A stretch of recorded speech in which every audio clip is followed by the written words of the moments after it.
Boa tarde a todos. Sejam todos muito bem-vindos, né? Com muita satisfação. Hoje nós temos aqui a presença do Luiz Gonzaga Pinheiro, né?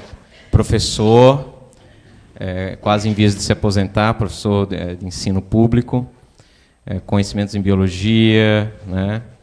Matemática, ciências, bem variado. Hoje, com certeza, um dos maiores especialistas no meio espírita sobre doutrinação, sobre esses casos de obsessão, autor do livro Diário de um Doutrinador, que temos ali à frente as obras dele, autor de um livro incrível sobre perispírito e suas modelações. A gente até usa aqui no curso da casa alguns casos presentes nesse livro. E uma gama enorme de livros, de casos, em que lá no centro dele, o Grão de Mostarda, lá em Fortaleza, no Ceará, que ele acabou transcrevendo em forma de livros, que enriquece muito uma área que é carente de informações, que é essa área da mesa mediúnica, principalmente na doutrinação, na mediunidade, né? Então, hoje nós vamos poder ter a satisfação de ter aqui um seminário com ele. Ele vai falar hoje sobre obsessão. E, ao final da explanação, nós vamos ter perguntas e respostas. Ontem nós tivemos especificamente sobre doutrinação, foi muito proveitoso para todos nós que estávamos aqui presentes. Hoje teremos sobre obsessão. Ele é autor de mais de 32 livros publicados. Tem livros ainda em fila de espera que as editoras estão aguardando. Então ele diz que quando ele for para o outro lado vai ter muito livro ainda que vai aparecer ainda. Realmente assim, é uma emoção muito grande eu poder estar apresentando ele aqui para vocês. Para quem já leu os livros dele, sabe do conhecimento que esse homem tem. Vocês que, de repente, não conhecem, vão passar a conhecê-lo hoje. Comprem os livros, ele vai depois ficar aqui conosco. Vocês vão poder daí pegar autógrafos deles. Tem um livro novo, novinho, acabou de sair esse ano, né, que é sobre doutrinação para iniciantes, que é, na verdade, um trabalho literário que ele fez em cima de um curso que ele tem à disposição no centro em que ele trabalha, onde eles preparam os trabalhadores em 20 módulos. Então, ele transformou em literatura, em obra literária, e está à disposição de vocês que querem conhecer mais com muita profundidade o livro. É um livro que nós vamos, com certeza, aqui na casa também estudar. Convido vocês, então, realmente a conhecer esse trabalho, essa pessoa incrível que é esse cearense aí. E eu dou a palavra agora com vocês, o professor, né, Luiz Gonzaga Pinheiro. Muito obrigado.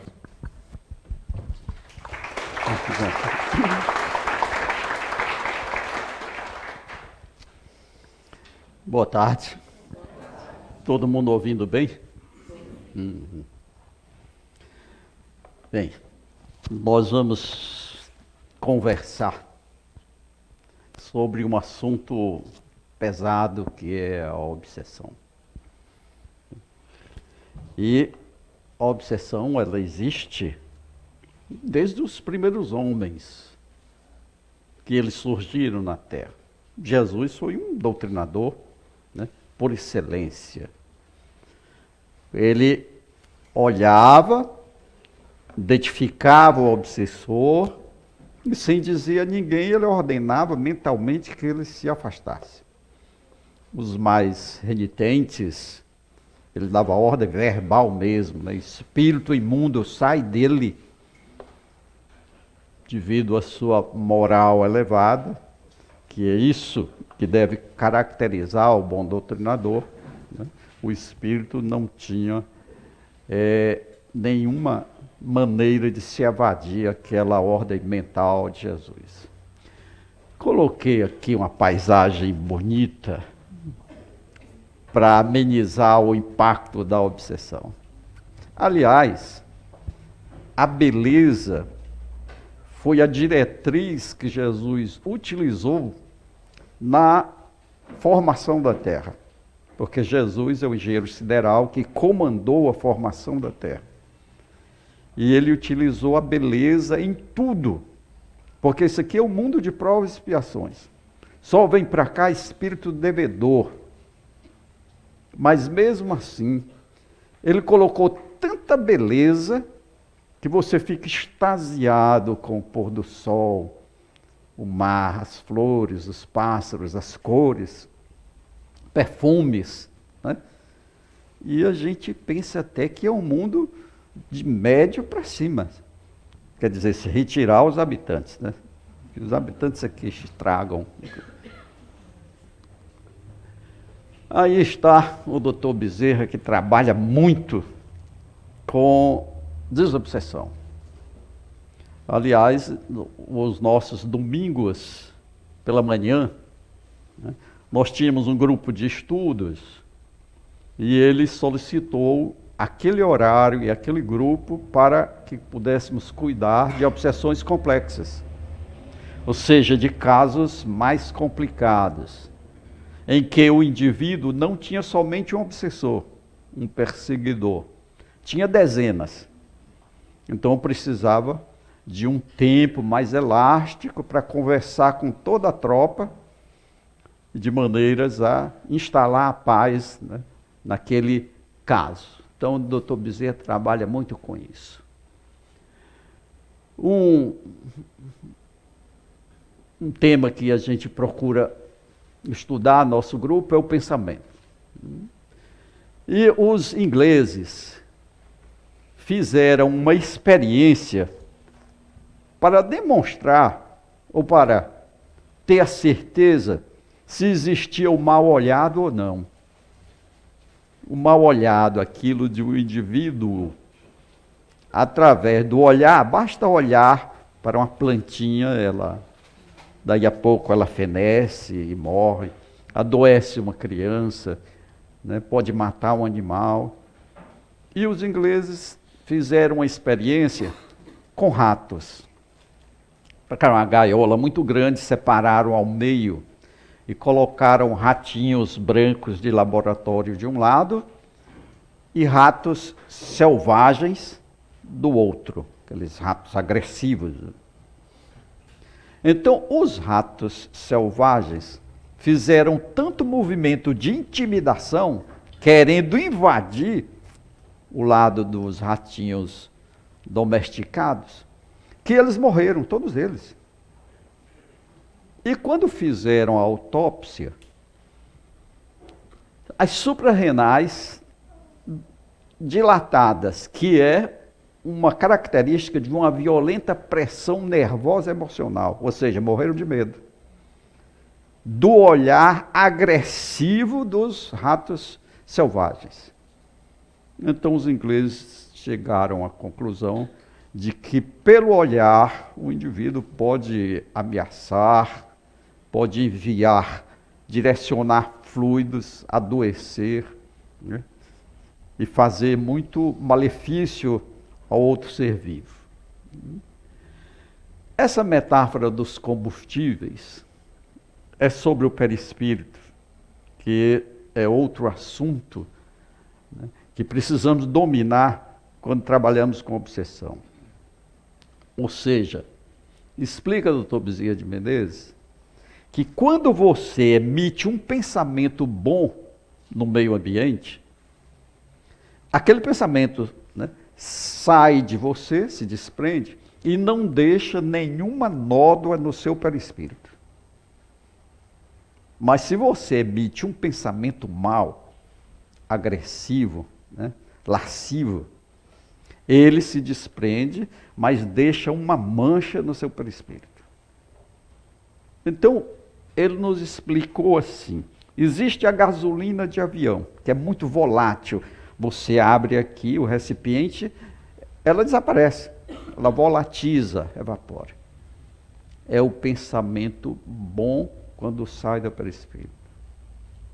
E existe o piche, a graxa, aqueles motores a diesel, que fica aquela graxa impregnada, que se você não limpar, o motor tende a parar. É o pensamento mau. Então, é isso. E como o perispírito e o corpo não querem nada de ruim, então essa nódoa, essa mancha do perispírito, ela é jogada para o corpo. E o corpo não quer nada ruim, vai jogar para fora em forma de úlcera, gastrites, né, urticárias. Não sabe nem de onde vem, né, mas vem dos maus pensamentos dele próprio. São as consequências, o pagamento, né, da dívida que ele está cometendo. E aqui, uma observação que é bom que se faça, que as pessoas sempre pedem, né, coloca meu nome lá no caderno de prece, vibrações. No colégio que eu ensino, eles me chamam de macumbeiro, né? Mas eu sei que é brincadeira. Mas quando eles têm os problemas, eles dizem, Luiz, coloca lá para os teus espíritos ajudarem, bota lá meu nome, né? Reza por mim. O problema é que o indivíduo traz o nome, dá o nome, mas não dá o endereço. E pensa que os espíritos podem adivinhar aonde ele mora. Né? E quanto a isso, tem um livro do Dr. Bezerra de Menezes, chamado Dramas da Obsessão, em que ele conta que ele está orando com outros espíritos de escola, todos espíritos elevados, pela paz na Terra. E o Dr. Bezerra recebe uma ordem telepática de Antônio de Pádua, que é um espírito superior a ele. E a ordem dizia, vá no Rio de Janeiro, bairro tal, rua tal, número tal, porque uma mulher vai ter neném. E se você é médico, se você não ajudar, ela morre, ela está sozinha. Então, por que o Antônio de Pádua disse cidade tal, bairro tal, rua tal, número tal? Se ele não dissesse, o doutor Bezerra ia rodar o Rio de Janeiro todinho, chegasse lá, a mulher estava morta. Os espíritos que nos auxiliam nas reuniões, eles não são superiores em último grau, não. Eles são levemente acima de nós. Precisam de referenciais como nós precisamos. Então coloca o nome, mas coloca o endereço, né? Uma referência, porque aí Tibiriçá olha aqui, pega o índio dele e só vai lá nessa casa aqui, nesse número, nessa rua, vê o que está acontecendo. Se tem gente perturbando essa família. Mas sem o endereço fica mais complicado. É só um lembrete, porque isso acontece muito nos centros espíritas, da pessoa colocar só o nome, né? Pensando que os espíritos não precisam de referenciais.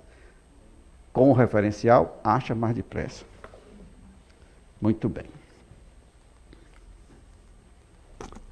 Nós temos duas definições aí sobre a obsessão, ambas retiradas da codificação. Vocês podem notar que tem palavras em vermelho, destacadas, porque a gente precisa pensar um pouco sobre elas. Essa que é do Livro dos Médiuns, tem. O que é obsessão? É o domínio que alguns espíritos, mas citam alguns, não são todos, alguns só. Alguns espíritos logram adquirir sobre certas pessoas. Então, não são todos os espíritos que praticam a obsessão. A pessoa do Dr. Bezerra de Menezes praticando a obsessão? Não, ele é o contrário, é uma desobsessão. Quem pratica a obsessão são os espíritos ainda mais inferiorizados. Se sentem ofendidos, não conseguem administrar a ofensa, a raiva e vai para cima. Adquirir sobre certas pessoas. Então, não é todo mundo que sofre obsessão. Certas pessoas. Certas pessoas que estão na mira, estão envolvidas com aquele espírito. Às vezes, Tibiriçá, eu falo Tibiriçá porque trabalha com a gente, traz um cabra amarrado ou na ponta da lança. Você não sabe nem quem é a pessoa que aquele espírito estava perturbando. O nome não está no caderno. Mas por que aparece de repente? Porque ele não merece. E se a pessoa não merece, os espíritos não permitem, não. Não permitem. Né? Deus não permite, está lá no Livro dos Espíritos, que um espírito mau faça mal a uma pessoa de bem. Que não merece, não tem dívida, não tem. Então ele tem mérito, ele tem crédito. Vai lá e ajuda o homem. Tira o perturbador da casa dele. Né? Nunca praticada senão por espíritos inferiores. Então só quem pratica a obsessão é espírito inferior. Espírito superior não pratica a obsessão. Por isso está em vermelho. que procuram dominar. Então, o objetivo da obsessão é o domínio do outro. Dominar. Dominar física e moralmente. Até levar ao suicídio, se ele quiser. Porque eles fazem projetos para isso. Tem uns que querem uma vingança bem requintada, demorada, porque chegar e matar o outro não tem graça, acaba logo. Né? Então eles querem uma coisa, primeiro tem que sofrer, primeiro tem que perder o emprego, primeiro a mulher tem que deixar tudo, porque aquilo, ele está se deliciando, o cara com aquilo. Não adianta, ele quer ver, ele quer estar presente. Se ele não está presente, não tem graça. Até dominar, física e moralmente. Então aí ele, né, dependendo se o outro não tem mérito nenhum, existem muitos suicídios provocados por obsessão.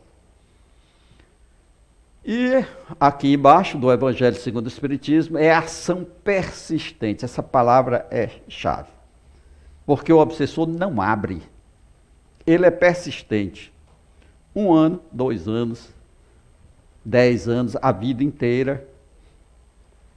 Desencarna, ele continua a perseguição lá no mundo dos espíritos. A obsessão se caracteriza pela persistência. Às vezes o espírito tenta te perseguir, ali, evitar que você venha à reunião mediúnica, mas você faz uma oração e tudo, aí ele desiste. Não foi uma obsessão, foi só um assédio, só uma tentativa.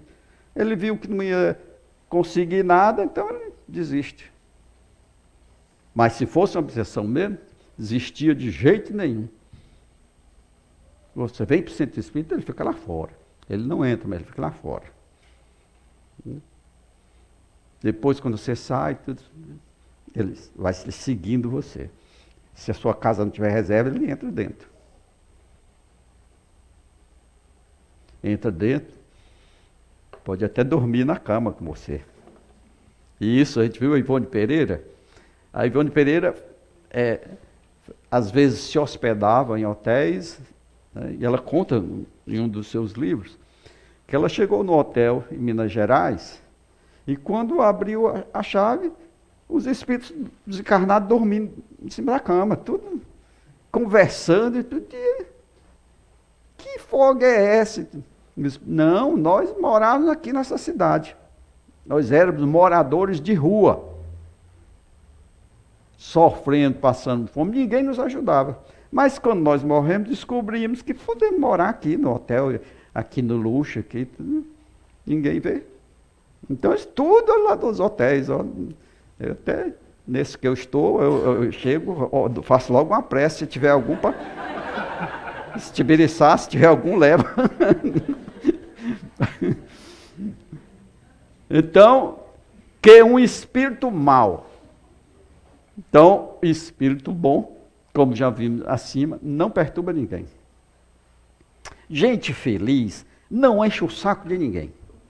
Quem perturba é gente infeliz, mal amada. O cara quando está bem com uma vida, ama sua mulher, seus filhos, ele não vai perturbar ninguém.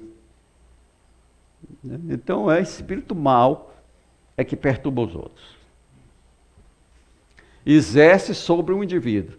Apresenta características muito diversas, cada caso é um caso, cada um tem sua história de vida, né? Desde a simples influência moral, uma influência moral, ou seja, ele bota para beber, bota para ser infiel, a mulher, bota para mil coisas, ele vai pesquisar na mente do indivíduo qual é o ponto fraco dele, de que ele gosta. E ali ele vai pegar e vai ficar soprando ideia no ouvido dele, né? Sem sinais exteriores perceptíveis. Por quê? Porque o indivíduo pensa que a ideia é dele, não imagina nunca que aquela ideia está vindo de outro se instalar na cabeça dele. Ele pensa que a ideia é dele. Então ele não vê nenhuma agressão exterior. Até a perturbação completa do organismo e das faculdades mentais, ou seja, até a loucura, o suicídio. Então, a obsessão tem os graus.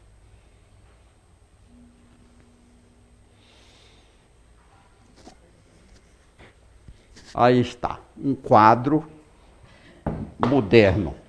Eu vou deixar esse no chão mesmo. Moderno.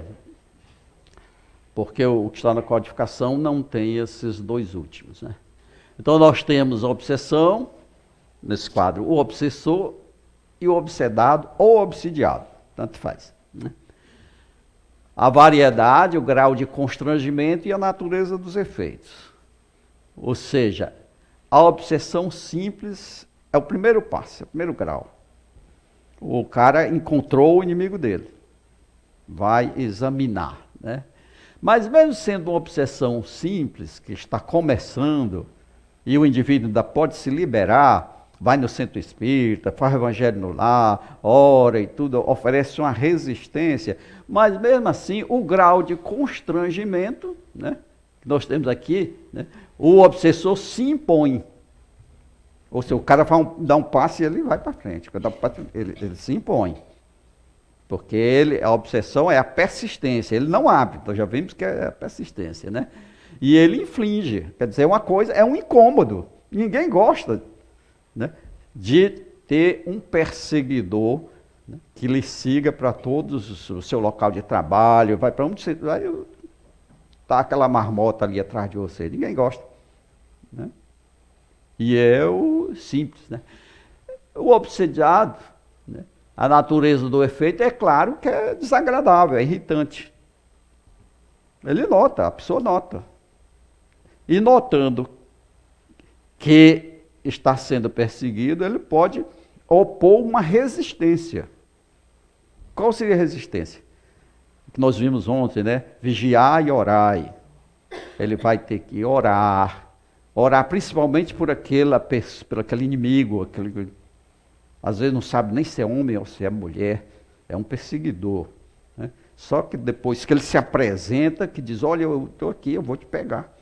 Não adianta fugir de que ele se apresenta mesmo, que é aí que identifica, né? Mas a princípio, às vezes, nem identifica. Só sente um constrangimento, né?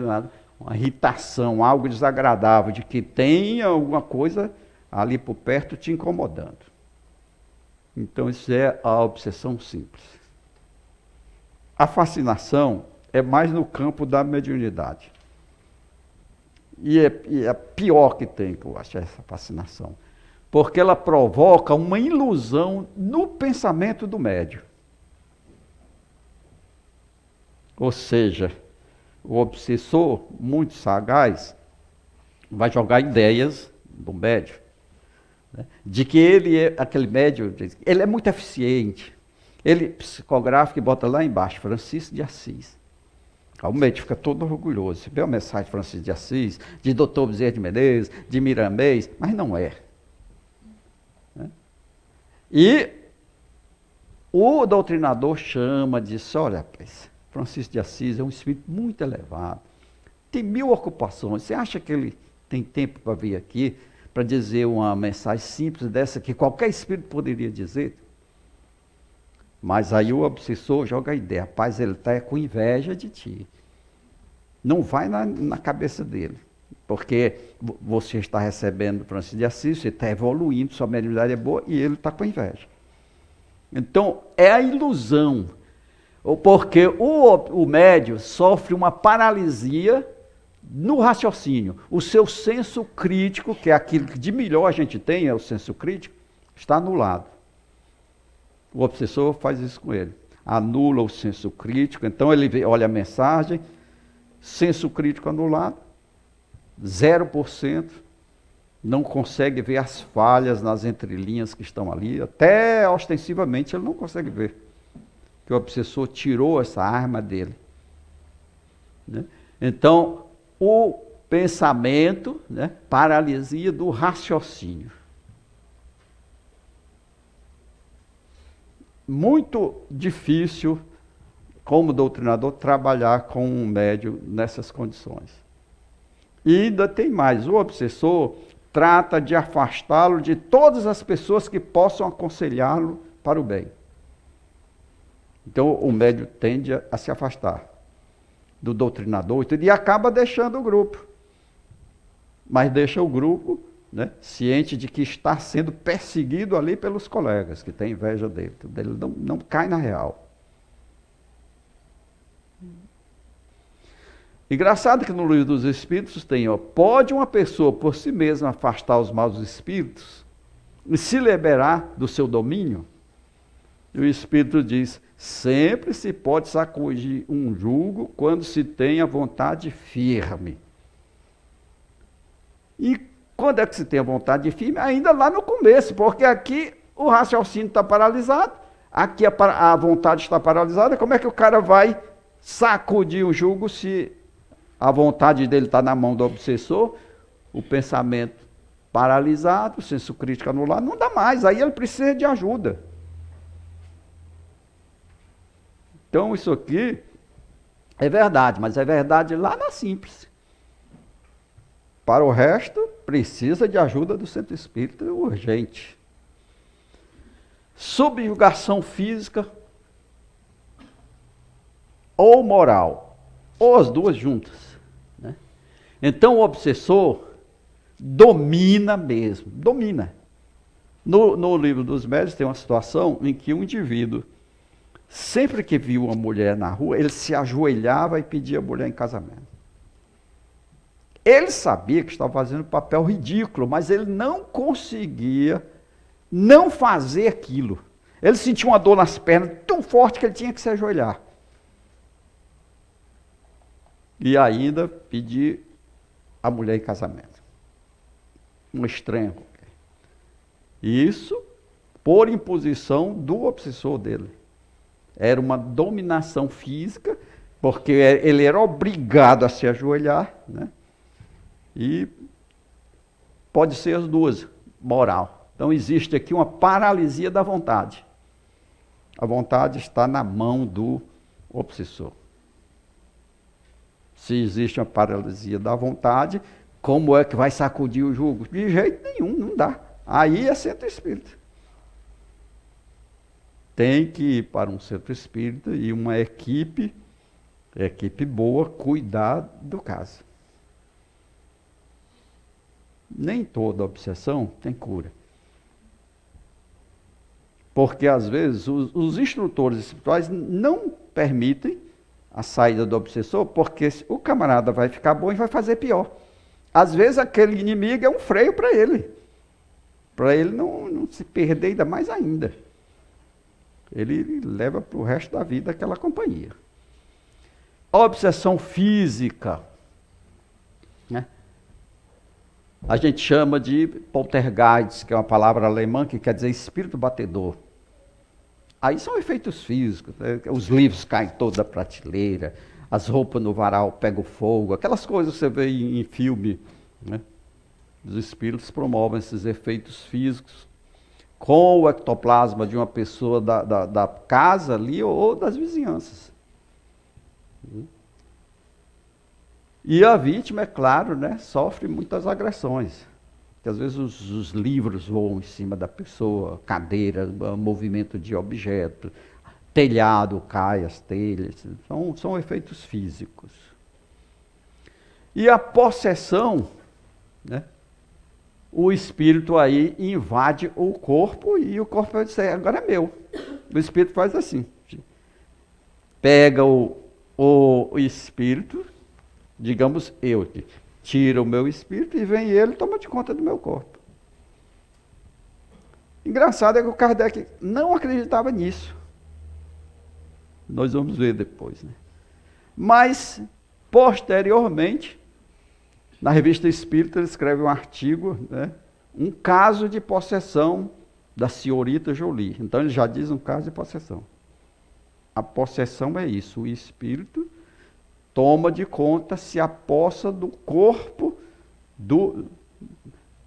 daquele a quem quer perseguir. Não pelo resto da vida, porque aquele corpo está ligado por um laço fluídico ao perispírito. É intermitente, passa uma semana, né, entrega o corpo, depois toma de novo. O Hermínio Miranda tem um livro chamado Condomínio Espiritual, na qual uma jovem, e isso acontecia com 17 entidades com essa jovem. Cada dia ela parecia uma pessoa diferente. Por isso que é condomínio. Saía um espírito, entrava outro.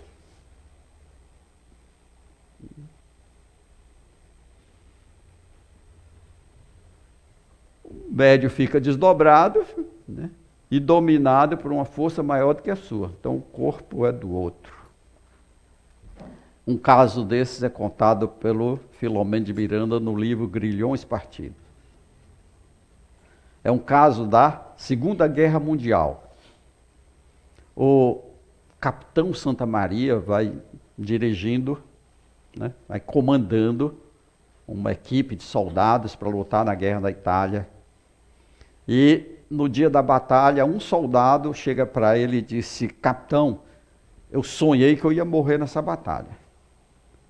Eu não posso morrer porque eu sou arrimo de família, eu sustento minha mãe e a minha irmã em Salvador. Se eu morrer, elas vão passar fome.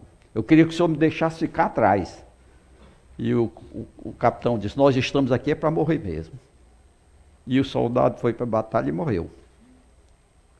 Aí passou o tempo, voltaram os soldados para casa, já era Coronel Santa Maria, não era mais capitão, no Rio.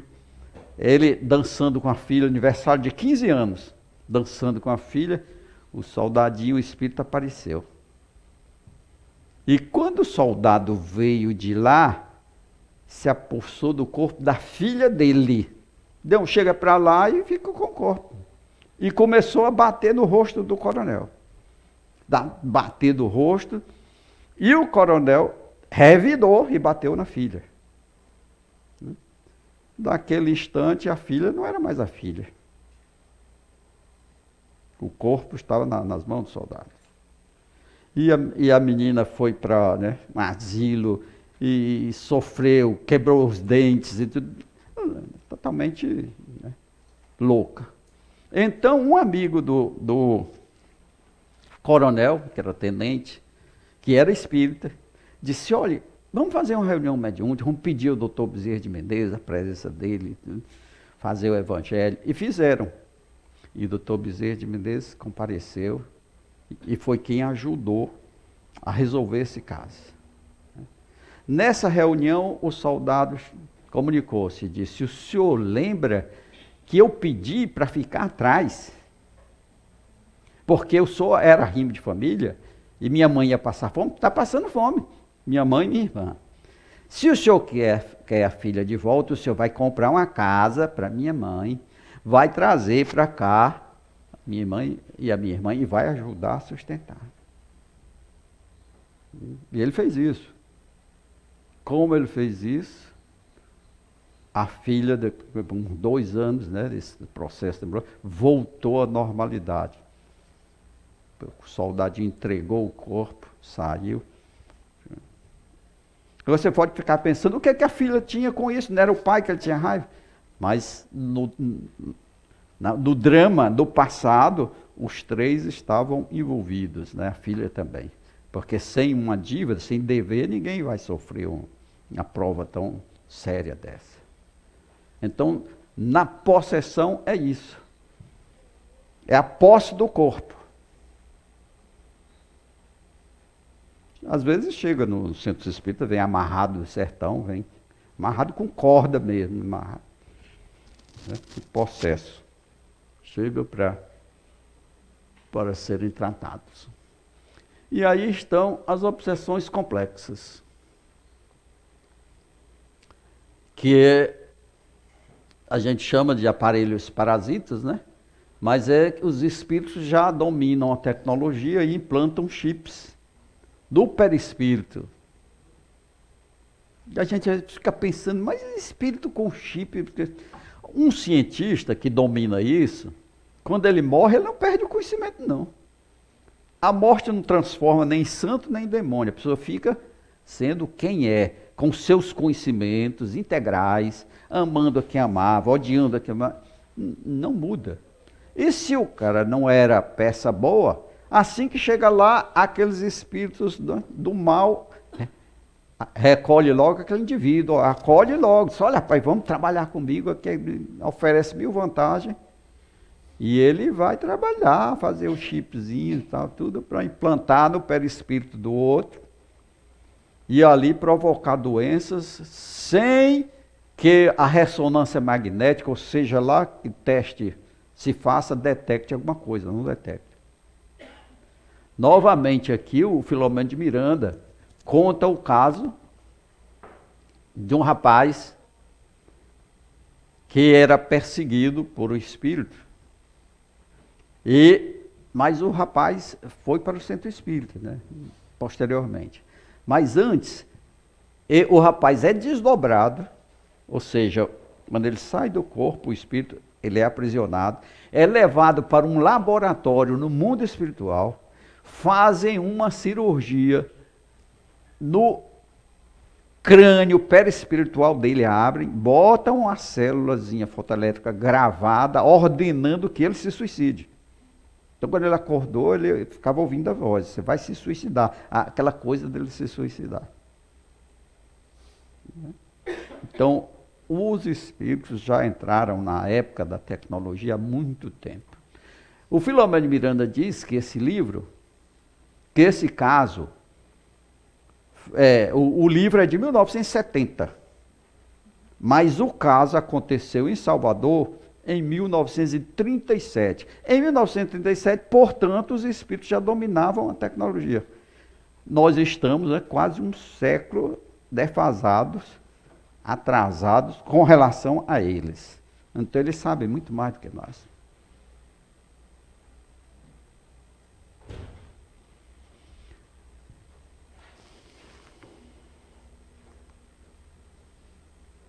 Então isso aí é um conjunto de sintomas detectados a partir da introdução de microaparelhos fabricados através da ideoplastia. Ideoplastia é a construção pelo pensamento, que os espíritos fazem assim. Aqui, para construir um prédio desse, precisa de engenheiro, precisa de um arquiteto para fazer o desenho, precisa de pedreiro, de servente, de pintor, de carpinteiro. É uma equipe toda para fazer isso. O mundo espiritual não é assim com a mão, não. É a mente e o fluido. O espírito age com a sua mente sobre o fluido e fazem cidades inteiras, não precisa de trabalhar com a mão. Então eles projetam um aparelhinho desse e criam com a mente. E o fluido universal, né, modificado. As coisas são rápidas. Isso aqui é a ideoplastia. Pelo obsessor no sistema nervoso do perispírito do obsidiado. Esses artefatos são capazes de promover as mais variadas desarmonias físicas ou mentais, que fogem ao modelo proposto por Allan Kardec. Por que foge ao modelo do Allan Kardec? Porque naquela época do Kardec ninguém falava, ninguém conhecia chip celular, né? Então a ciência que tem lá no Livro dos Espíritos é a ciência da época. Por isso que precisamos de uma atualização. Foge ao modelo do senhor Allan Kardec, é claro, lógico, é evidente que ele não poderia falar de chip em 1857, como? Isso é coisa de hoje, de agora, né? De uns anos, uns 10, 15 anos. 1980, que o Steve Jobs popularizou os computadores, porque o computador antes pesava 30 toneladas. E ele foi que condensou até esse tamanho. É bom ler o discurso que ele fez quando estava com câncer no pâncreas. Porque ele diz, os 75 bilhões de dólares que eu tenho não vale nada. As únicas coisas, alegrias que eu tenho agora é o trabalho, as lembranças, os sonhos da infância e o que eu posso relacionar com o amor. Porque ele estava com câncer no pâncreas, e o câncer no pâncreas é 100% terminal. Né?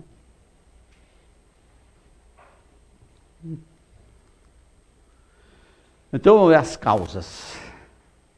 A principal causa é a vingança. Por isso é que Jesus diz, reconcilia-te com o teu inimigo enquanto estás a caminho com ele. Ou seja, tu tem aqui na terra, o teu vizinho, alguém que tem raiva, procura ajeitar logo antes de desencarnar. Procura resolver as pendências agora. Né? Com a sogra, com sei lá quem for. Então, resolve isso. Porque depois você fica, o outro vai, aí o outro descobre que pode chegar perto de ti sem você ver, pode entrar na tua casa sem você ver, pode te fazer mal sem você ver ou saber. Mas aí, como é bom, né? Agora é a minha vez. Se ele não for moralizado. Coisa muito fácil. E Jesus, como Jesus era sábio, né? Jesus pensava milênios na frente.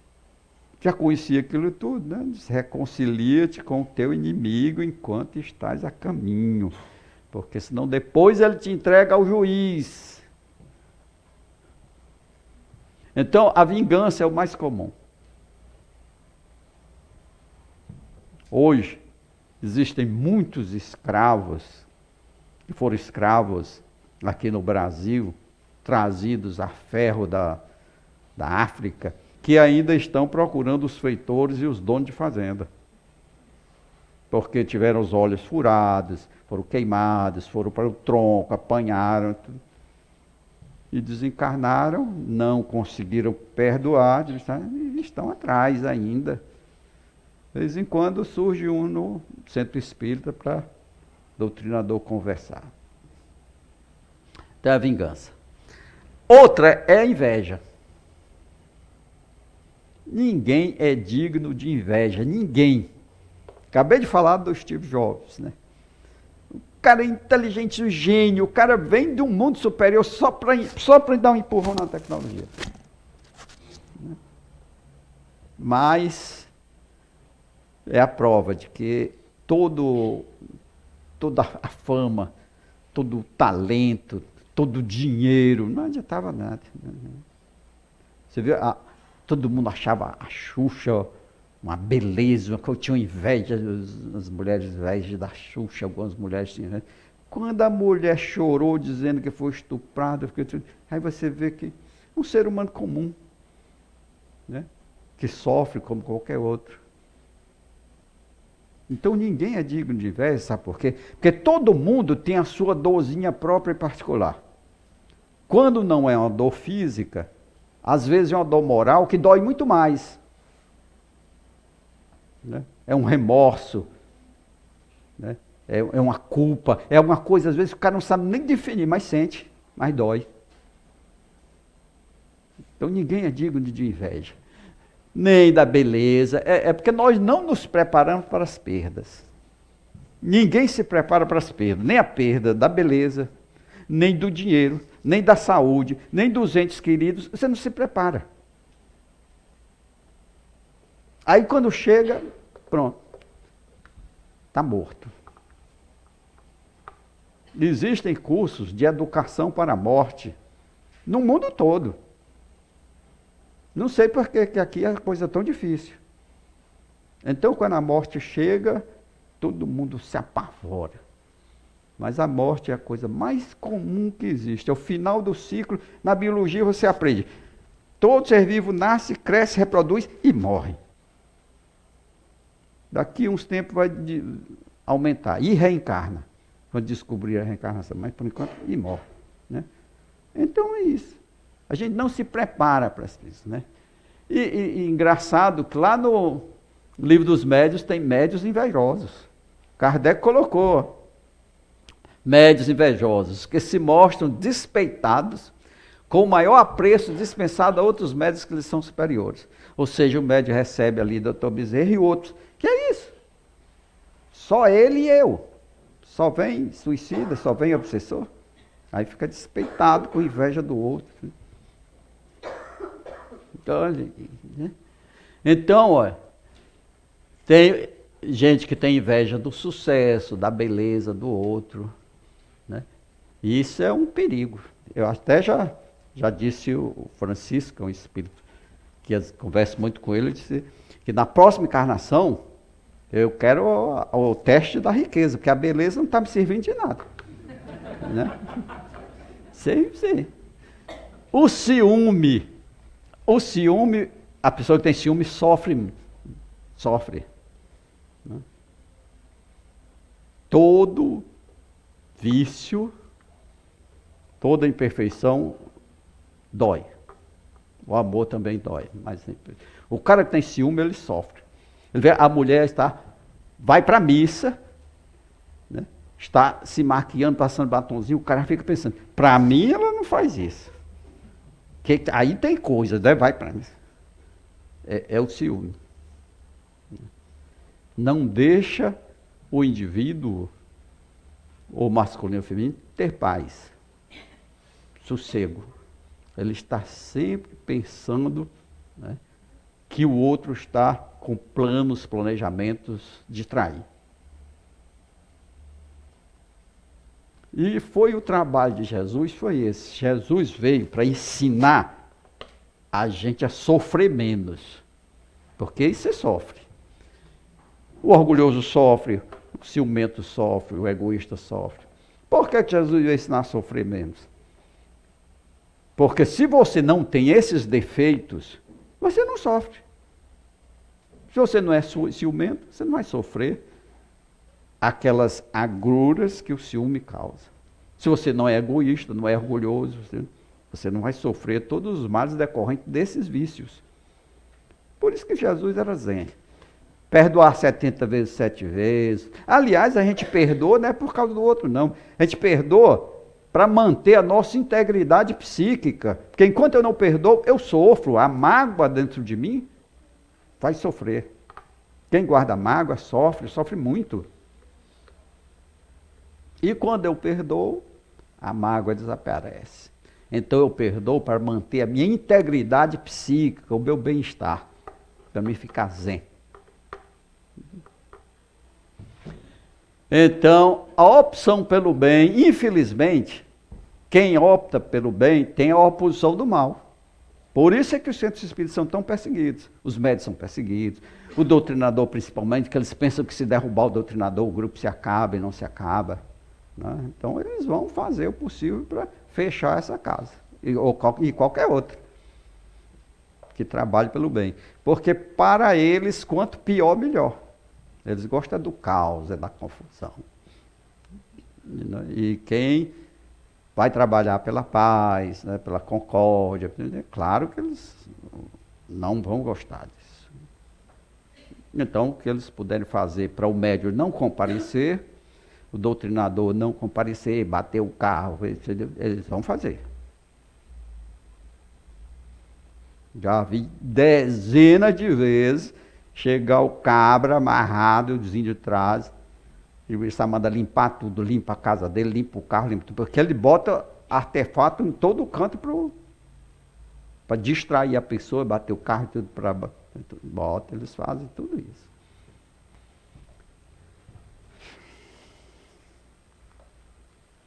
Bem, abordagem. O obsessor encontrou o obsidiado. Eles procuram há anos e anos. Às vezes encontram, mas a pessoa mudou de sexo. E eles não entendem, desconhecem, né, a reencarnação, que a pessoa pode reencarnar como homem, como mulher. Mas eles sentem uma antipatia por aquela pessoa e não sabem por quê.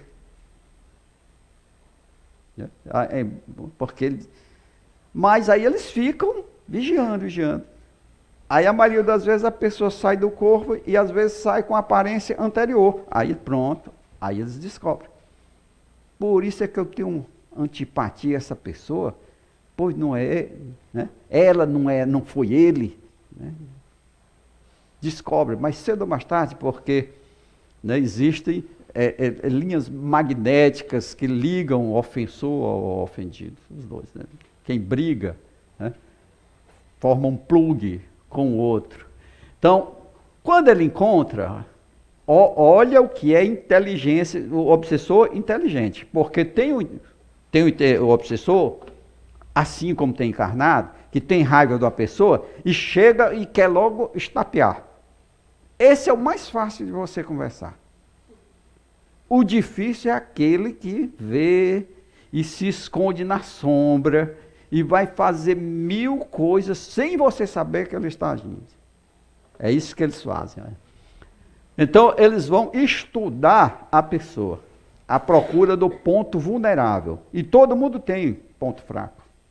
Tem uns que é o pavio curto, gosta de brigar. É o orgulho, é o ciúme, é a droga, é a bebida, é o sexo. Todo mundo tem ponto fraco. Quando eles detectam, é dizer, aqui que eu vou trabalhar. Ó, então, utilizando-se das falhas de caráter de cada um. E quem é que não tem falha de caráter? Todo mundo tem. E é isso que ele vai buscar. As falhas do teu caráter. Porque se tu fosse honesto, tu não gostasse de brigar, fosse um bom pai de família, né? Fosse uma pessoa com um mínimo, né, de defeitos, eles iam ter muita dificuldade de pegar. Mas todo mundo tem, né, telhado de vidro, então eles vão utilizar das falhas de caráter de cada um, das dificuldades morais que nós temos. E no Brasil as dificuldades morais são enormes. Você olha o Congresso ali, que é tudo ali, você achar uma pessoa honesta ali dentro é uma raridade. Então um obsessor ali com raiva daquilo, ele pegava, era o Congresso todo, né? Dos conflitos e das heranças da conduta passada, porque eles, além de estudar a tua conduta de hoje, eles ainda vão para o passado, conduta passada. Por quê? Porque hoje nós somos os reflexos de ontem. Hoje eu posso não beber, não gostar de droga, mas na encarnação passada eu posso ter abusado dessas coisas. Então eles estudam, né? Estimulam o retorno às paixões vulgares, ou seja, no passado você gostava de tal, você tinha tal vício, ele vai estimular você ao retorno daquele vício do passado.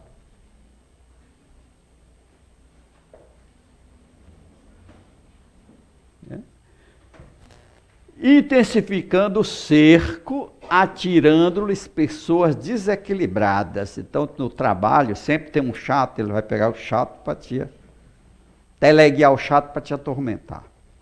Se o vizinho, tu não se dá bem com ele, ele vai aproveitar esse vizinho para te atormentar. Se tu no trânsito, né, tu é pavio curto, não sei o quê, ele vai pegar a turma para uma moto, tirar uma fina assim do teu retrovisor, só para te endoidar. Ele vai fazer o que pode para te atormentar. Então, porque ele vai atirar pessoas desequilibradas. Até dentro da casa. Casa com 6, 7 pessoas, geralmente você não se afina com todas elas. Porque na reencarnação vem ali, né, muitos dos que nós somos desafinados para poder haver uma harmonização hoje. Então eles vão descobrir tudo isso para não deixar a paz ser instalada, né?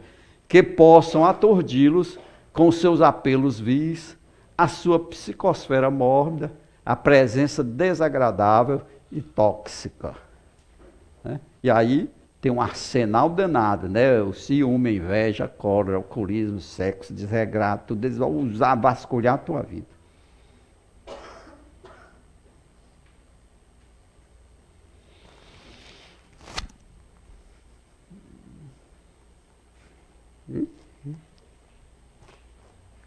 Por que não está indo? O obsessor pegou, foi? Ou é a pilha? Não, aqui deve ser a pilha.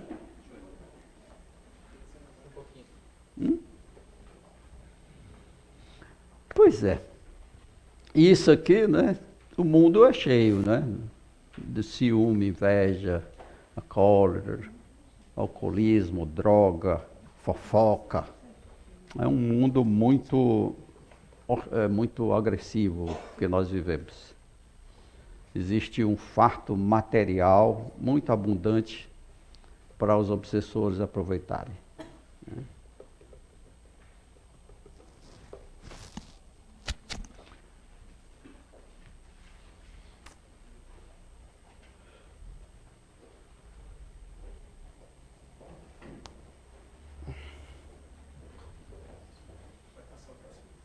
Pode.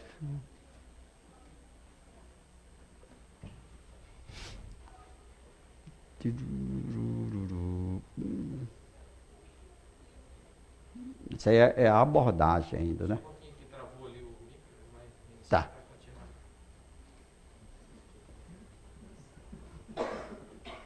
Ele vai deixar no ponto, né?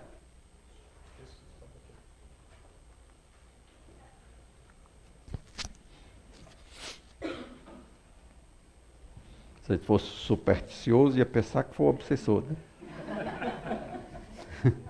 Mas a tecnologia tem isso, né? A nossa tecnologia não é perfeita ainda.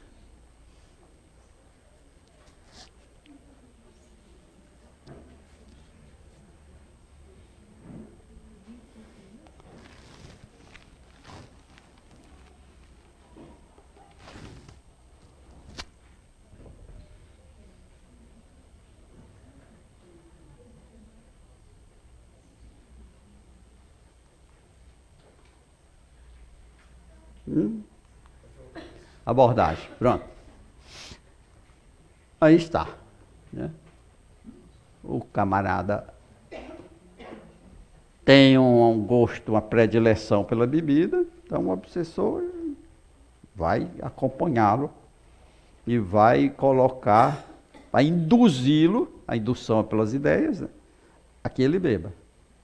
Então o cara vem do trabalho, tudo, aquele outdoor da loura com cerveja gelada, o obsessor vira o pescoço dele para mostrar lá a loura, né? E vem conversando com ele, rapaz, tu trabalhou muito, tu merece uma cervejinha. É só um, até dele, aquela coisa que ele vem jogando essas ideias, até que você, de repente, está ali na porta do bar e não sabe nem como. Né? Você pensa que a coisa é da sua cabeça, o desejo era seu, mas é o obsessor que está ali. Então, quando ele bota a cerveja, o obsessor também ainda bebe, porque toda pessoa que gosta de bebida tem companhia espiritual que gosta. Então ele sorve os vapores da bebida, bebe também. Né? Então, pessoas que gostam de drogas, de cocaína, têm as companhias espirituais que gostam, porque elas são atraídas, né, pela sintonia. Então, sutilmente, porque o obsessor é inteligente, quando você vai pegar uma galinha, não diz show galinha, você vai devagarzinho e voa em cima, né? Então, sutilmente, a princípio, em delicado processo de hipnose, então é isso, é um processo de hipnose, ele vai induzindo, ele vai dando ordem, né? Delicadamente, sem o outro saber, para que o outro pense que aquela coisa é do cérebro dele, é da mente dele, né? A ideia do obsidente penetra a mente do futuro hóspede, quer dizer, ainda não dominou, futuro hóspede ainda não dominou, que desguardado das reservas morais, ou seja, se ele tivesse as reservas morais, ele oporia uma resistência. Não, cara, eu beber, que ideia é essa? Esse dinheiro aqui é das crianças, é do leite das crianças. Não, né? Mas ele não tem essa reserva moral de amor à família, de amor, né? Então, ele está desguardado das reservas morais necessárias para a manutenção de um padrão vibratório superior. Não tem. Se tivesse, o obsessor teria mais trabalho. Começa a dar guarida ao pensamento infeliz, incorporando as próprias concepções. Então, o obsidiado vai alojando aqueles pensamentos, incorporando aqueles pensamentos ao corpo de pensamentos dele. Porque ele pensa que tudo aquilo é desejo dele. Não desconfiou ainda que existe alguém induzindo a que ele proceda daquela maneira. Ele ainda não descobriu que está sendo perseguido. Então, o obsessor aí é inteligente, porque ele vai aos poucos soprando a ideia no ouvido, para que o obsidiado pense que é dele, né?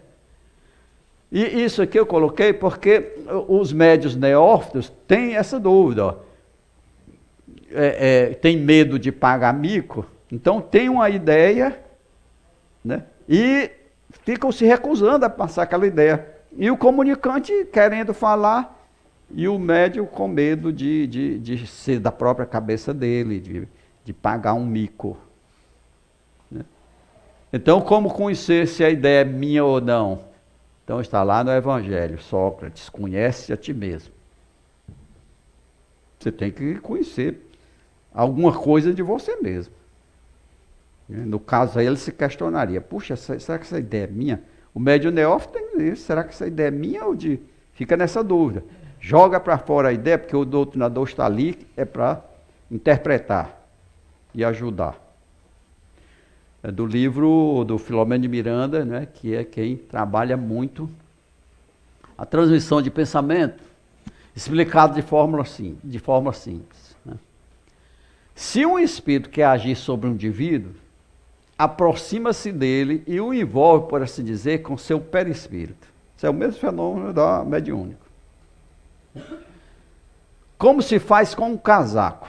Então, no fenômeno mediúnico, o espírito não precisa entrar dentro do corpo do médium, não precisa sequer tocar no ombro dele, nem sentar no colo, não. Basta se aproximar. Quando se aproxima, forma-se uma atmosfera fluídica no qual os pensamentos já são trocados e as sensações. Os fluidos de ambos se interpenetrando faz com que os dois pensamentos e as duas vontades se confundam. O obsessor age assim e é o mesmo que acontece no fenômeno mediúnico. O comunicante se aproxima do médium e quando chega perto forma essa atmosfera fluídica onde os pensamentos e as sensações são passadas. É uma coisa fácil, porque se não fosse fácil, já pensou, o comunicante teria que fazer um curso para poder se comunicar na reunião mediúnica. E a maioria deles nunca se comunicou na reunião mediúnica. O instrutor espiritual diz, olha, não precisa fazer nada. Quando você chega perto, você já vai entender o pensamento dele e ele vai entender o seu. Se fosse uma coisa complicada, o comunicante teria que treinar e fazer um curso para poder se comunicar. Não é. E é o mesmo fenômeno aqui. O obsessor chega perto do obsidiado, que é um médium, né? E ali os pensamentos, um já lê o pensamento do outro. Só que o obsidiado não sabe. Mas o obsessor ali já retira da mente dele tudo o que quer saber. Né? E o espírito pode então se servir desse corpo como do seu próprio. Segundo, né, sua vontade, fazendo falar, escrever, desenhar, isso no fenômeno mediúnico. Né?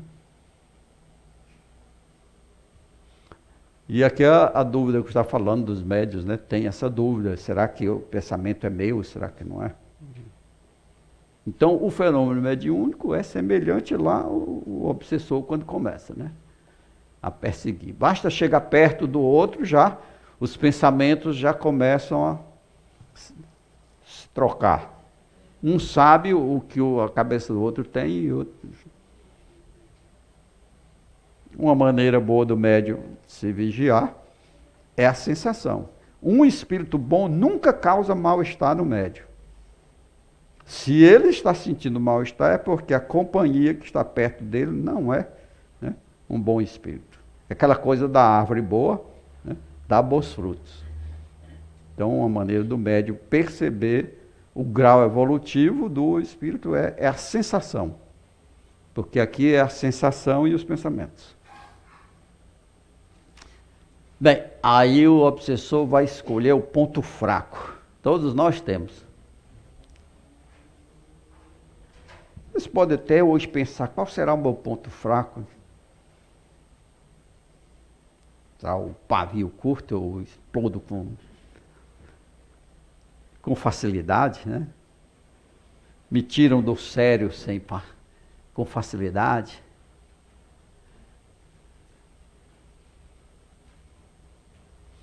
Bem, isso aqui é um texto do livro do André Luiz, em que o Silas vai ajudar a uma família com, né, problema de obsessão, com o André Luiz. Né? Mas o Silas não chega para o obsessor e vai acusando, você está perturbando a família, não. Ele chega na casa e vai conversando com o obsessor como se fossem velhos amigos. E vai conversando e fazendo amizade ali. E o obsessor, ganhando uma certa confiança, intimidade, né? Ele pergunta, o Leonel pergunta, né? Mas por quê? Como é que vocês conseguem manejar esse cara? O que vocês dizem, eles fazem. Entendeu? E o obsessor diz, ó, aprendemos na escola dos Vingadores, que todos possuímos, além dos desejos imediatistas comuns, em qualquer fase da vida, um desejo central, ou seja, o ponto vulnerável. Esse obsessor sabe mais do que os espíritas sabem. Olha a aula que ele está dando aí. E eles aprenderam nas universidades lá, né? Chama Escola dos Vingadores. Todos possuímos, além dos desejos imediatistas, temos muito desejo, né? De bem-estar, de ir para a escola e trabalhar. Nós possuímos um desejo central. Uma coisa que nós gostamos mais. Às vezes não confessamos, mas existe uma coisa, da predileção nossa, né, que a gente pensa, às vezes, várias vezes naquilo durante o dia. E aquilo não passa despercebido para o obsessor. É isso que ele está dizendo. Ó. Um desejo central, ou tema básico, dos interesses mais íntimos. Por isso, além dos pensamentos vulgares que nos aprisionam a experiência, emitimos com mais frequência os pensamentos que nascem do desejo central. E o obsessor vai pegar esse desejo central seu, que nos caracteriza. Pensamentos esses que passam a constituir o reflexo dominante da nossa personalidade. Quer dizer, uma verdadeira aula de psicologia que o obsessor está dando ao Silas, que é o instrutor. Desse modo, é fácil conhecer a natureza de qualquer pessoa. Em qualquer plano, através das ocupações e posições em que prefira viver. Então é isso. É a história do ponto vulnerável que ele vai procurar. É o tema básico. Assim é que a crueldade é o reflexo do criminoso. Isso aí ainda é o obsessor explicando. A crueldade é o reflexo do criminoso. Então esse é o tema básico dele. O cara que é violento, criminoso, tudo, esse é o tema básico dele. A cobiça é o reflexo do usuário. A maledicência é o reflexo do caluniador. O escárnio é o reflexo do ironista e a irritação é o reflexo do desequilibrado. Tanto quanto a elevação moral é o reflexo do santo. Tem uma aula perfeita. Devia contratar esse obsessor para dar uma palestra aqui. Né? Que ele está aí, olha. Né? Conhecido o reflexo da criatura, que nos propomos retificar ou punir, no caso ele queria punir, né? É assim muito fácil superalimentá-la com excitações constantes. É a questão da corda. Né? Para brigar. Quando a gente era menino, começava a dar corda. Aí, rapaz, dois meninos brigar, então a gente ia dar corda. Chamava lá. Só ia falando da tua mãe. Tudo. Daqui a pouco estava o pau cantando. Né? É muito fácil superalimentá-la. Então, como? Ele vai induzir ideias e mais ideias naquele desejo central. E o obsidiado gosta, é o desejo central, vai acolher aquilo como se fosse da cabeça dele. Porque está em consonância, não é um pensamento oposto ao que ele quer. Né? Robustecendo os impulsos e os quadros já existentes na imaginação dele. Então, já existe na cabeça dele. O que o obsessor vai é estimular. O desejo de beber já está na cabeça. Então, o obsessor vai estimular. Desejo de usar droga, de trair a esposa, ir para moto, está na cabeça dele, ele só vai estimular. Isso. Né? Criando outros que se superponham, nutrindo dessa forma fixação mental. Então, a ideia fixa. De tanto alimentar, ele vai ficar com aquela ideia fixa e vai para a prática.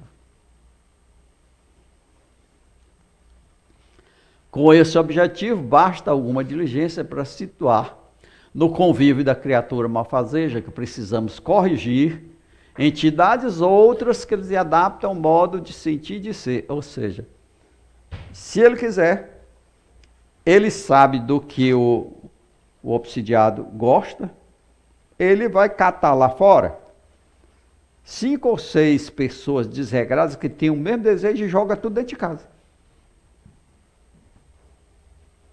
Então aquela casa fica, né, hospedando 5, 6 inimigos da paz doméstica. Por quê? Porque está em sintonia com aquela pessoa, com o desejo central daquela pessoa. E uma casa com 5, 6 perturbadores, imagina aí como é. Se você não aprenderem nada hoje, mas aprenderem o que o obsessor disse, é muita coisa aqui, assim, né? Onde estamos? Ao modo de sentir de ser, quando não possamos por nós mesmos, a falta de tempo, criar as telas que desejamos.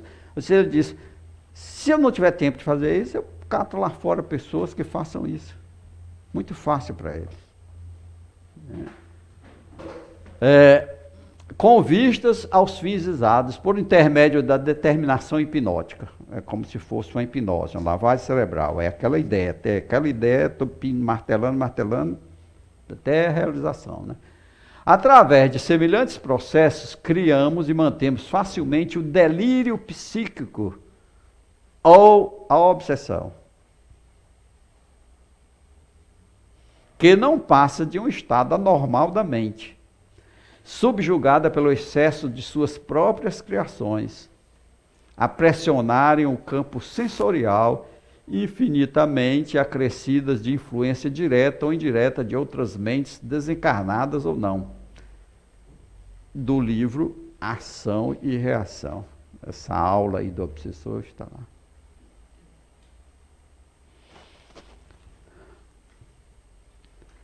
Então, ele vai determinar os pontos fracos. Se ele se achar, né, em desvantagem, ou quiser ajuda, ele vai fazer aliança com os justiceiros, como ele diz, aprendendo na escola dos justiceiros. Essas escolas, o cara chega lá, eu quero me vingar de fulano de tal, faça um projeto, o cara faz o projeto do jeito que ele quer, um projeto de vingança, para durar 1 ano, para levar ao suicídio, para isso. Né? Ele vai introduzir enfermos no lado obsidiado, como o obsessor disse na palestra, né? 6 pessoas ali que têm o mesmo desejo central dele, eu vou jogar aqui, ele não vai nem notar, ele vai se sentir rodeado de amigos, porque todos eles têm o mesmo desejo. Né? Aqui o problema da nanotecnologia, que eu já citei que o livro foi escrito em 70, mas a ocorrência foi em 1937, né? Da célula fotoelétrica gravada, ordenando que a pessoa se suicidasse. Né? E existe a perseguição durante o sono físico, ou seja, a pessoa vai dormir, quando o espírito sai do corpo, o obsessor está ali no pé da cama, manda peia mesmo, de chicote, do jeito que a turma apanha aqui. Aí ele corre para dentro do corpo, de novo, é pesado dele. Depende da técnica que o obsessor quiser, perturbar, né?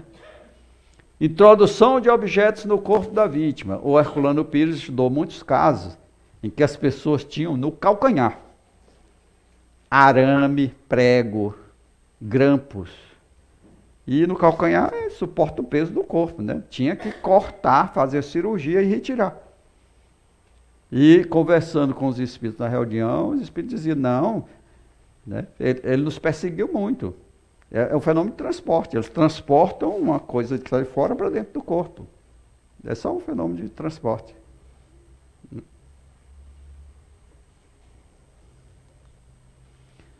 Existe também nesse livro, nos bastidores da obsessão, o que eles chamam de enfermidade simulacro.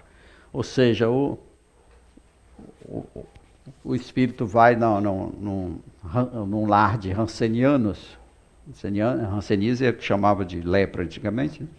E tinha uma jovem lá, no meio dos doentes, E o Manuel Filomeno de Miranda, com o instrutor vai explicando, aquela jovem não está doente.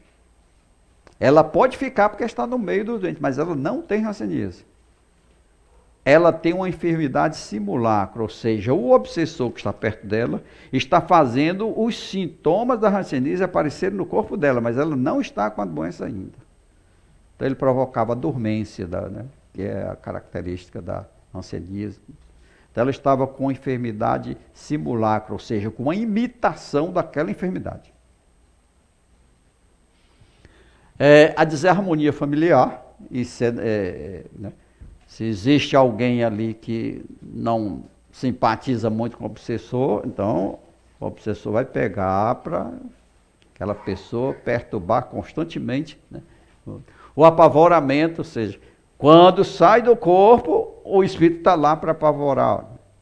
Só que o espírito aí modifica o perispírito para se parecer com um demônio, né? Chifre, aquelas coisas, com vampiros, com dente, para apavorar. Porque o perispírito ele é moldável ao pensamento. O espírito pode modelar o seu perispírito para se parecer com outra pessoa, parecer com um vampiro, com um animal.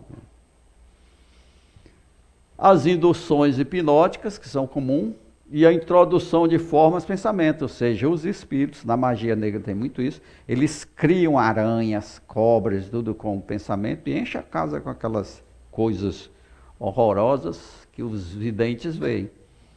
Os médios desdobrados para ver como estava a casa estava um pandemônio, cheio de aranha, escorpião, bicho e tudo, formas de pensamento criadas por eles, né? Aí os índios tinham que queimar tudo, limpar tudo para a casa.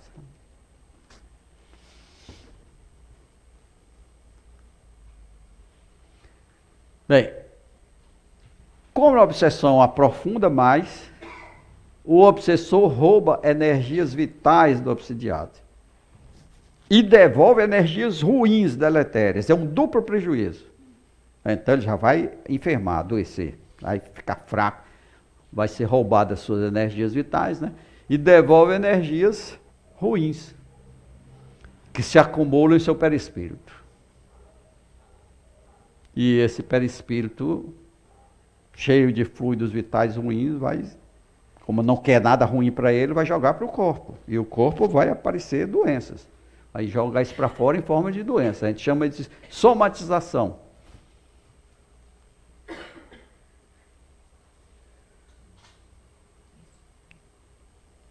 Para vocês não sonharem, eu vou passar logo.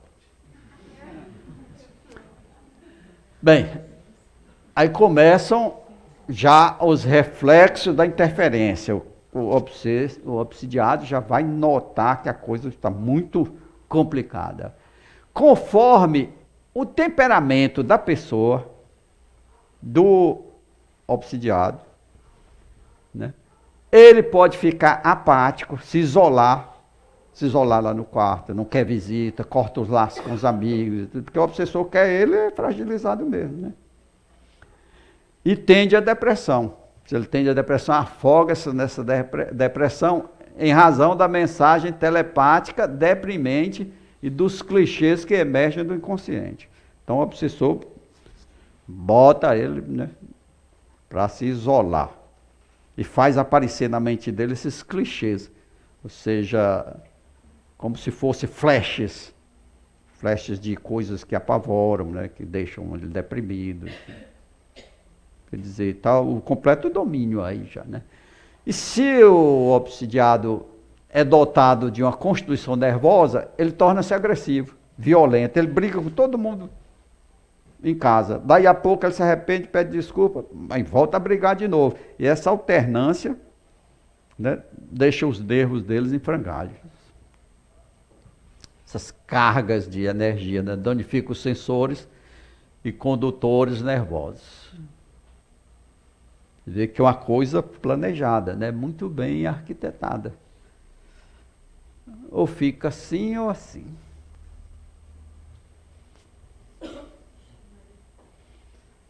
Passando direto, né? E como é a convivência com esse obsessor? Você conviver com a pessoa, né, que quer o seu mal, não deve ser fácil, né? Às vezes você tem uma pessoa que não se afina bem no trabalho, você já fica, né, evitando, faz curva para não entrar em atrito. Mas alguém que quer te ferrar. Né? Então aparecem em casa as discussões inoperantes. Qualquer palavrinha, está tudo bem ali, uma palavrinha, uma fagulha, começa o papoco dentro de casa. Rixas, impertinências, queixas, intrigas, maledicências, né? Calúnias bem elaboradas, vinganças, tudo isso aí. Está descrito pelo Filomeno de Miranda, né? São recursos utilizados pelos técnicos das legiões das trevas. Eles ensinam os obsessores essas coisas. Eles ministram cursos aos obsessores sobre isso. Chega até ao mestrado, a um PhD, né, só de como se vingar. Isso aqui eu falei ontem. Isso aqui foi de ontem. O que falta em geral ao obsidiado é a força fluídica suficiente. Ou seja, o obsessor está roubando os fluidos vitais dele. Então ele tem que vir para o centro espírita para se reabastecer de fluidos. É a fluidoterapia, são os passes. Ele tem que tomar passe e tem que entrar num processo desobsessivo, né? Isso, segundo Kardec, pode ser dado por um bom magnetizador. Pode dar uma ajuda eficiente disso, né? E também obter um médio de confiança, os conselhos de um espírito superior ou de seu anjo guardião. Ou seja, aí já é a doutrinação. Então ele precisa de um centro espírita. Ele não precisa vir para o centro espírita, mas ele precisa ser tratado no centro espírita. Ele não pode nunca entrar na reunião de desobsessão, porque se ele entra e o obsessor se comunica, aí está de cara a cara, aí papoca.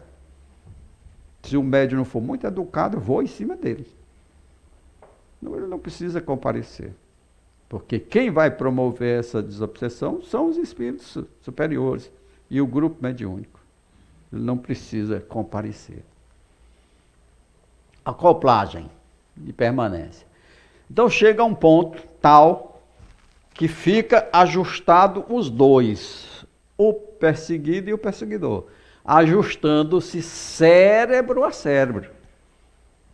Já viram aqueles chipófagos que nascem emendado? Fica desse jeito, com a continuação do processo. Cérebro a cérebro, mente a mente, vontade dominante sobre vontade que se deixa dominar. Órgão a órgão, através do perispírito, pelo qual se identifica com o encarnado. Então é colado um ao outro. E quando fica colado, não, se descolar, o obsidiado desencarna e o espírito obsessor, ele tem como um desmaio, ele fica em coma. Todos os dois saem prejudicados. A cada sessão feita pelo hospedeiro, mais coercitiva se faz a presença do hóspede, que se transforma em um parasita. Então ele vive ali às custas do fluido vital do obsidiado. Dois perispíritos sendo alimentados por um corpo, pelo fluido vital. Então o cara está ali cedendo metade do fluido para outro espírito. O filho do Dr. Bezerra de Menezes, que aí sofreu um processo desse. O Dr. Bezerra de Menezes era doutrinador. E conhecia o obsessor do filho dele. E falava com o obsessor na reunião. E um dia o Dr. Bezerra pediu, né, deixa meu filho, ele já não me reconhece mais, não reconhece a mãe. Né, pediu para eu deixar. E o obsessor gostava do Dr. Bezerra. Quem é que não gosta, né? E dizia, o senhor não sabe o que o senhor está me pedindo. Se eu deixar, ele morre. Já estava ligado, né? Aí disse, o senhor quer que eu deixe? E eu pediu para deixar. Ele disse, pois então o senhor quer que eu deixe? O senhor saia da reunião, correndo, pegue o bonde e vá direto para casa. Talvez o senhor ainda encontre ele vivo. Mas quando o Dr. Bezerra chegou, já estava morto. E a esposa do doutor Bezerra disse: Bezerra, você não sabe o que aconteceu, nosso filho acordou, me reconheceu, perguntou por você. Mas aí desencarnou. Era o processo desse tipo aí. Já estava mais ou menos assim, né?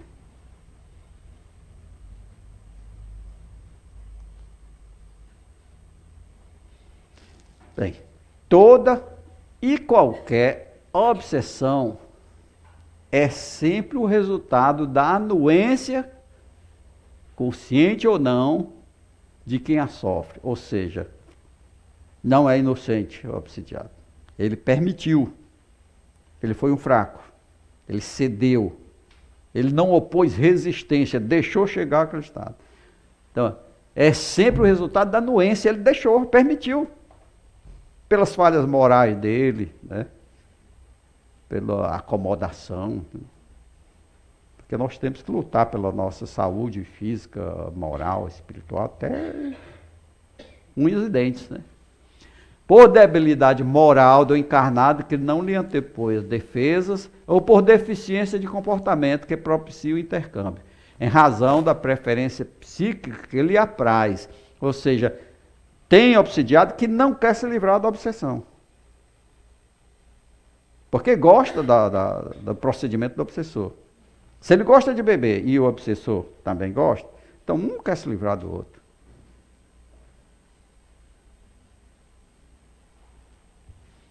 Então, sempre o obsidiado tem uma parcela de culpa, porque ele permitiu que chegasse àquele estágio. Ele não opôs resistência.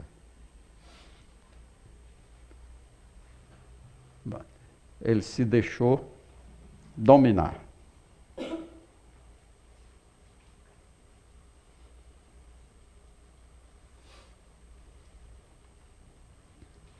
O tratamento é agir sobre o ser inteligente, ou seja, é a doutrinação, com o qual se deve falar com autoridade. E aí vem o problema do doutrinador, é isso, é a autoridade moral que ele tem que ter. Porque se o obsidiado notar que ele não tem essa autoridade, diz: quem é você? Foi o que aconteceu aqui com um amigo que eu tinha, Mário. Ele queria ser doutrinador. Então, eu deixei que ele ficasse na reunião comigo 2 anos, me observando, conversar com os espíritos. E estudando, 2 anos. Depois de 2 anos, eu estava conversando com o espírito e vi que era um caso fácil. Né? Então eu disse: Mário, conversa com ele. Mas quando o Mário foi conversar, ele disse: quem é você para falar de evangelho? Você quer que eu diga o que você estava fazendo sábado? Aí o Mário disse: chega, Luiz, o homem me conhece. Aí eu disse: deixa que eu falo. Aí depois eu disse: mas o que é que você estava fazendo sábado mesmo? Estava fazendo nada, Luiz, eu estava vendo televisão. Ele aceitou. O obsessor intimidou e ele aceitou a intimidação. Não estava fazendo nada realmente. Né? Mas não soube se sair da sinuca. Quem é você para falar de evangelho? Então, você deve convencer o espírito vingador a renunciar dos seus maus intentos. Isso é que é a doutrinação. Né? Despertando para a modificação de hábitos e atitudes. Ou seja, a guerra não é bom para ninguém. Nem para um lado, nem para outro. Vamos cuidar da nossa evolução espiritual, vamos deixar... Aí vem o tratamento magnético, que são os passes, água fluidificada, evangelho no lar. E a coisa importantíssima é a renovação moral, reforma moral do obsidiado. Senão aquele vai embora e vem outros. Ele deixou a porta aberta é um convite para alguém entrar. Então o centro espírita ainda tem também que chamar o obsidiado e explicar tudo isso.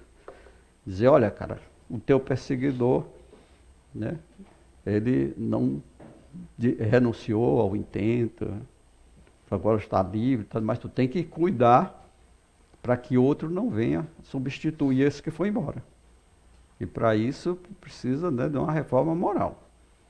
Aquele ponto fraco, aquele tema central que tu tens, tu precisa rever isso, precisa modificar. Porque senão chega outro e vê o tema central, o tema básico, como o professor lá disse, e se afina com aquele tema e vai em frente. É amigo, coleguinha, morar com ele.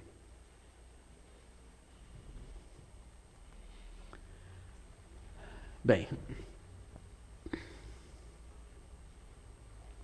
o Kardec não acreditava em possessão. Aí é um histórico. Na pergunta ali 4, né? Em 1857, você vê, né, que o Kardec não acreditava. Se não há possessão propriamente dita, ou seja, coabitação de dois espíritos no mesmo corpo, isso em 1857, lá no Livro dos Espíritos. Em 1861, dava-se outrora o nome de possessão ao império exercido. Ele ainda não acreditava. Mas, aqui,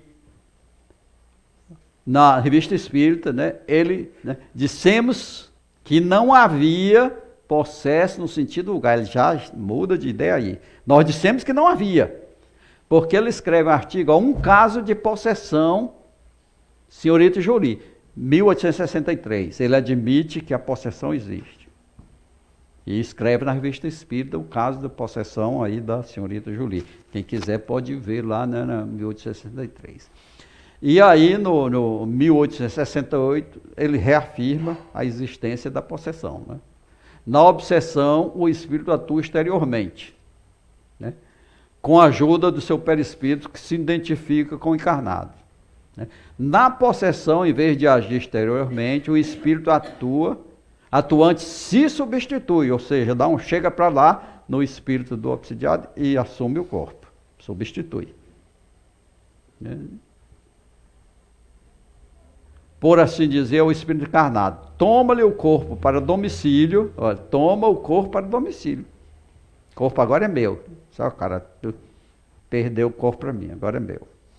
Só vou devolver daqui a um mês. Né?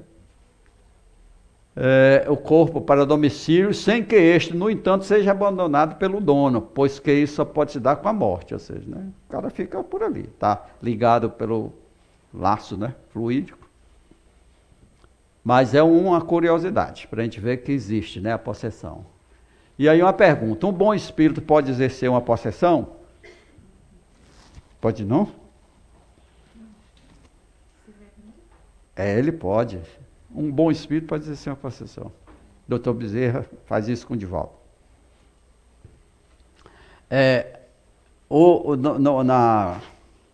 Na internet tem, e você pode ver esse fenômeno. Na prece final, o Dr. Bezerra faz a prece final, o Divaldo Franco assume a posição de um velho e a voz de um velho. Porque o Dr. Bezerra Menezes quer que a mensagem dele saia sem interferência do Divaldo, zero interferência do médium. Ele quer que seja dito o que ele quer dizer. Então é uma possessão. Ele diz, Divaldo, dá uma voltinha por ali, fica ali que eu vou assumir teu corpo. Quer dizer, o Divaldo permite porque sabe que o corpo dele não vai sofrer nenhum dano. Vai ficar melhor, porque o Dr. Bezerra vai deixar os fluidos ali bons. Então, depois que o Dr. Bezerra termina, o Divaldo vem e assume o corpo. Tudo bem. Prejuízo nenhum. É uma possessão. Então, um bom espírito pode, né? Isso acontece quando o espírito não quer interferência do médium.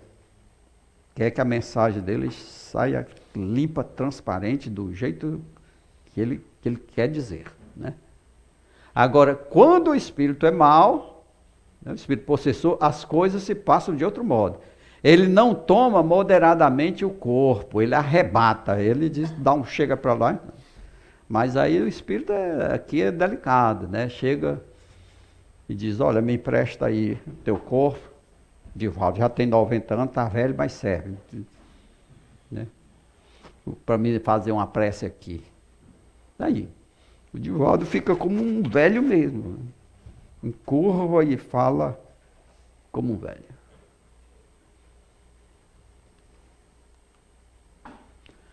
Bem, estamos terminando. Uma notícia boa. O Código Internacional de Doenças, esse item aí, define o estado de transe e possessão como perda transitória de identidade. Ou seja, a ciência já admite a possessão, a existência da possessão. A possessão está, portanto, definitivamente reconhecida como uma doença da alma. Não confundir o toque com obsessão. Isso é importante, porque às vezes as pessoas chegam na casa espírita e dizem que estão ouvindo vozes que mandam se matar, e que tem um perseguidor, e não é nada de obsessor, é um problema mental daquela pessoa, é um transtorno obsessivo compulsivo. Uma vez eu vi na televisão o Roberto Carlos, ele saiu e quando chegou, ele voltou correndo, porque ele só sai pela porta que ele entrou. É cheio de mania, tem que a luz ficar de um jeito, só veste azul, não sei o quê. Depois ele foi descobrir que ele tinha transtorno obsessivo compulsivo e começou a se tratar, né? Então, o transtorno obsessivo compulsivo tem muita coisa parecida com mediunidade ou com obsessão. Primeiro, porque é persistente. Lembra da palavra persistente lá do começo? O obsessor não abre a persistente, né?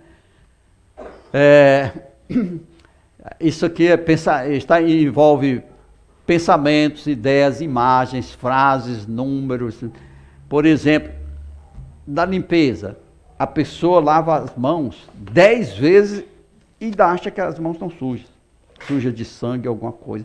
Lava as mãos, chega a ponto de ferir.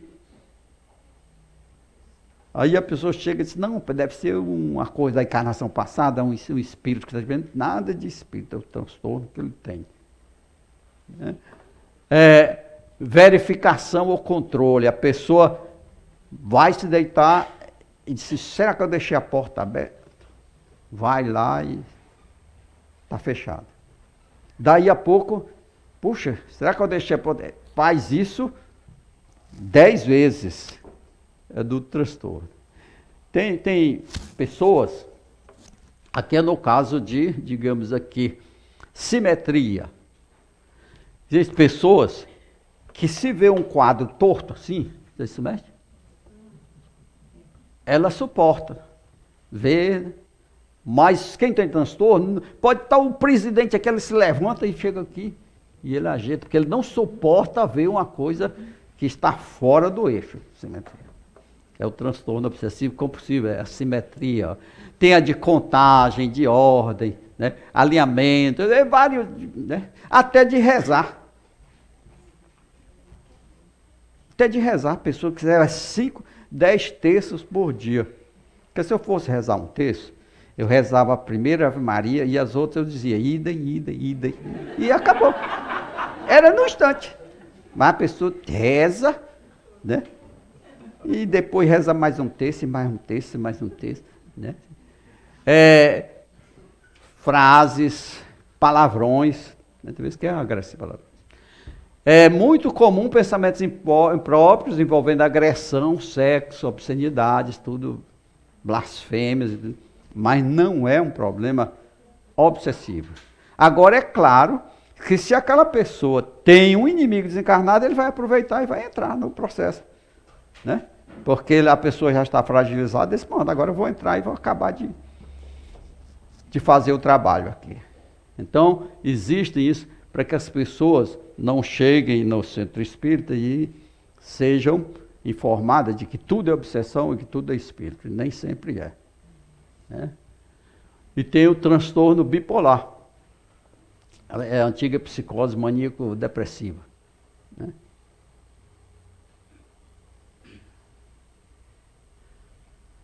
Esse filme, Uma Mente Brilhante, É a história do matemático que ganhou o Prêmio Nobel de Economia, John Nash. Ele tinha essa doença. O apartamento dele era uma zorra. Ele pensava que era um agente secreto, né, que estava envolvido com o processo da guerra, tudo coisa da cabeça dele. Quando ele chegou na universidade, no andar de cima, ele via vultos, o vulto de uma menina, de uma mulher. Então os vultos não gostaram assim de um birô, mandaram ele jogar lá embaixo, e ele jogou, tacou o pé, quase mata o povo lá embaixo, né? Mas ele com o tempo e muito inteligente, né? Ele foi sacando que aqueles vultos, aquilo era coisa da cabeça dele. Então ele dando aula, ele às vezes chegava um aluno, ele estava vendo os vultos, ele dizia, tem alguém aqui olhando para mim? A pessoa dizia, tem não. Então ele sabia que aquilo era coisa da cabeça dele. Ele foi arranjando uma maneira de lidar com isso. E não tinha nada de espírito, era o transtorno bipolar dele, né? Aqui, ó, são comuns manias de perseguição, as ideias paranoides. Então a pessoa chega dizendo aqui que está sendo perseguida por espírito, isso, aquilo, né? Não é? E tem os 5 sentidos estão envolvidos, né? Por exemplo, a audição, a pessoa ouve vozes que mandam que ela se mate. Mas não é espírito que está fazendo isso, né? No paladar ela sente gosto de sangue na boca. Relacionado com a visão, ela vê vultos. Isso não tem nada com mediunidade nem obsessão. É da doença. Para a gente saber que existem enfermidades, doenças, cujos sintomas se assemelham muito com alguns sintomas da mediunidade. E é bom a gente saber, né? E o último é a síndrome de Tourette. É mais em crianças, né? Eu assisti uma americana psicóloga falando com 5 crianças que tinham essa síndrome. A criança bate a cabeça na parede, ela, né, se corta, ela diz nome feio, ela é agressiva, dá cotovelo, aí se acalma. Daí a pouco começa tudo de novo. Se acalma, daí a pouco começa tudo de novo. Então a psicóloga perguntou, né? Você realmente não pode parar de fazer isso, não? De tacar a cabeça na parede. A criança deu uma explicação que eu achei formidável. Aqui ela disse, né? É como se eu tivesse um homenzinho aqui na minha cabeça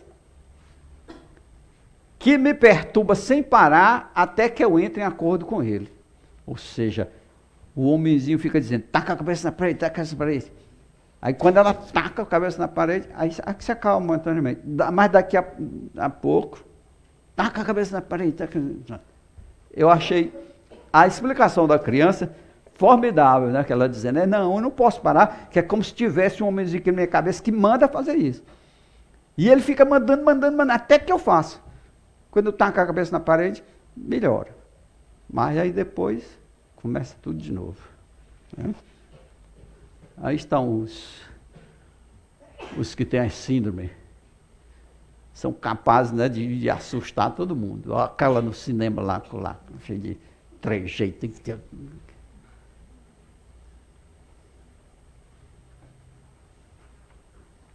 Tem coisa que a gente não sabe nem que existe, né?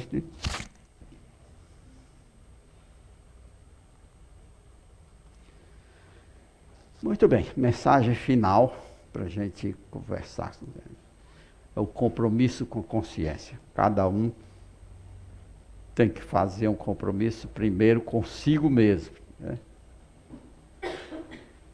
Depois você faz com os outros. Não há compromisso mais eficiente e duradouro do que aquele que firmamos com a nossa consciência. Se queremos realmente mudar, transformar, crescer, evoluir, temos um encontro obrigatório com ela. Por isso, prometamos a nós próprios.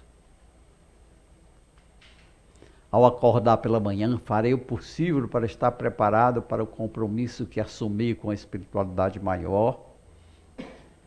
E prometo a mim mesmo que apenas algo inadiável e de relevância extrema me afastará desse compromisso.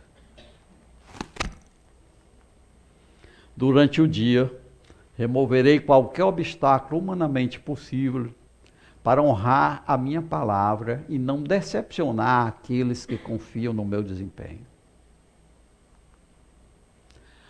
Ao permanecer na sala mediúnica, ficarei em silêncio, em oração, ou lendo algo produtivo para o meu espírito. E quando a reunião começar, esforçar-me-ei para ser um instrumento fiel a Deus, honrando-o e louvando através da eficiência do meu trabalho.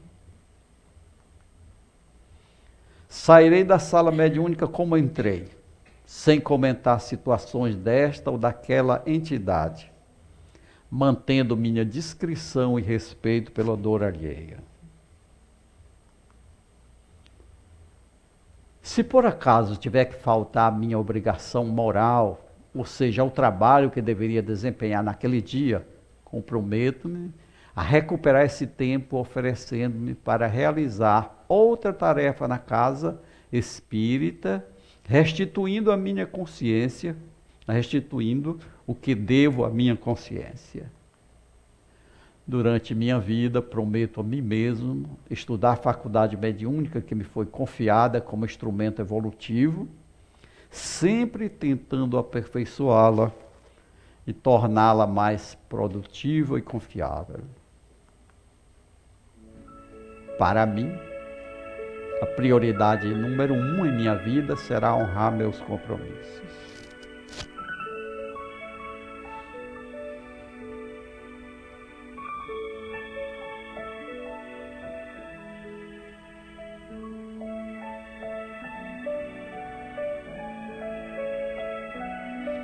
Então esse é um texto que nós de vez em quando lemos no nosso grupo mediúnico para recordar que fizemos essa promessa a nós próprios de sermos operosos, eficientes e de gostar daquilo que faz. Porque se não gostar, se não amar aquilo que você faz, você não faz bem feito.